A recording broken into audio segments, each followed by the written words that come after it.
திருச்செந்தூர் சுப்பிரமணிய சுவாமி திருக்கோயில். வேண்டியதை வெற்றியாக்குவார் திருச்செந்தூர் முருகப்பெருமான்.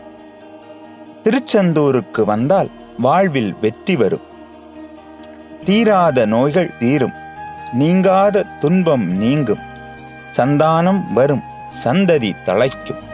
குரு பரிகார ஸ்தலம் இது. குரு பகவான் தவம் செய்த இடம் இது.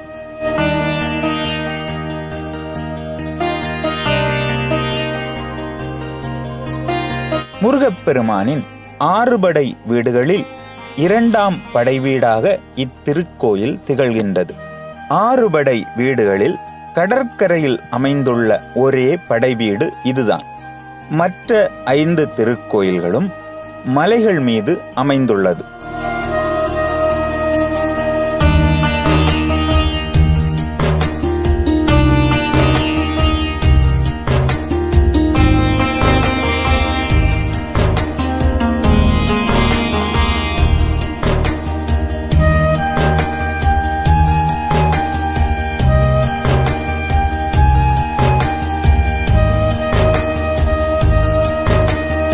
கடற்கரையில் மிகவும் பிரம்மாண்டமாக இயற்கை எழில் கொஞ்சும் விதமாக இத்திருக்கோயில் அமைந்துள்ளது.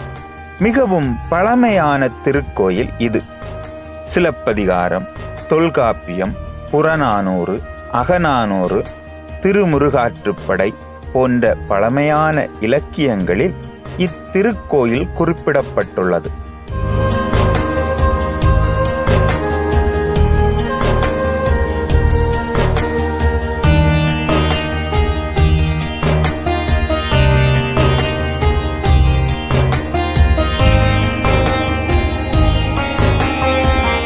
முருகப்பெருமான் சூரனை வெற்றி கொண்ட பின்பு தன் வெற்றிக்கு நன்றி தெரிவிக்கும் விதமாக சிவபூஜை செய்தார்.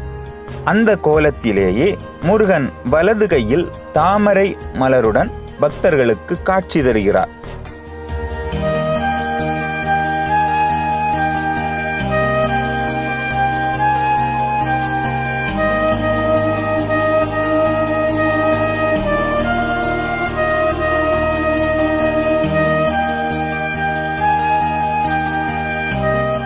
இத்திருக்கோயிலின் ராஜகோபுரம் 157 அடி உயரத்தில் மிகவும் கம்பீரமாக காட்சி தருகிறது. இந்த ராஜகோபுரம் 9 நிலைகளை உடையது. ராஜகோபுரம் மேற்கு நோக்கி அமைந்துள்ளது.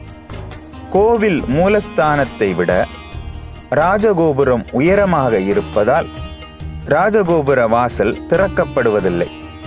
கந்தசஷ்டி விழாவில் முருகன் திருக்கல்யாணத்தின் போது நள்ளிரவில் ஒரு நாள் மட்டும் திறக்கப்படுகின்றது.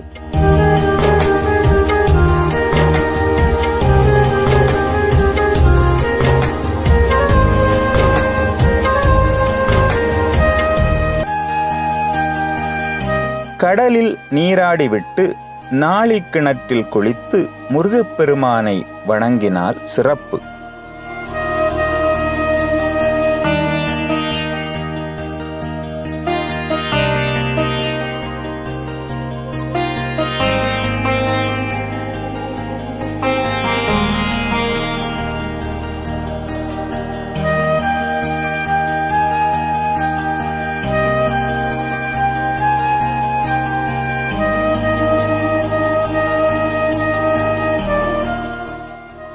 முருகன் சன்னதிக்கு வலப்புறத்தில் பாதாள பஞ்சலிங்கம் காணப்படுகிறது.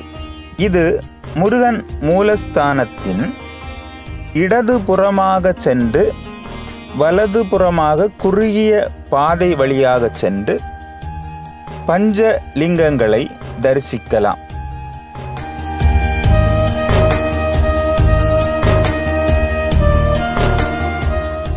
பங்குனி உத்திரம், திருக்கார்த்திகை, வைகாசி விசாகம் ஆகிய நாட்களில் விழாக்கள் நடைபெறுகிறது. மாசி மாதம் 10 நாள் திருவிழா நடைபெறுகிறது. மார்கழி மாதம் கந்தசஷ்டி விரதம், சூரசம்காரம், சுவாமி திருக்கல்யாணம் சேர்த்து 12 நாட்கள் விழா நடைபெறுகிறது.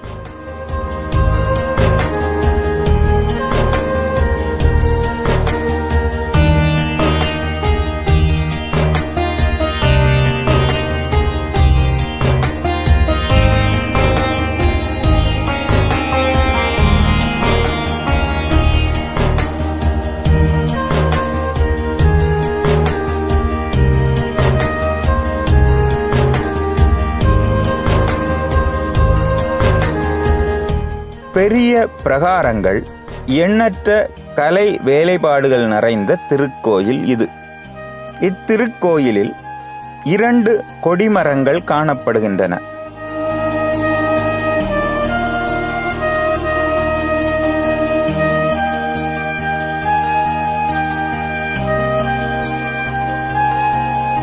கந்தனை வேண்டினால் வந்தவினை ஓடிவிடும் என்பார்கள். உண்மையாகச் சொல்கிறேன், மனமுருகி வேண்டினால் உங்கள் தலையெழுத்தை மாற்றும் திருச்செந்தூர்.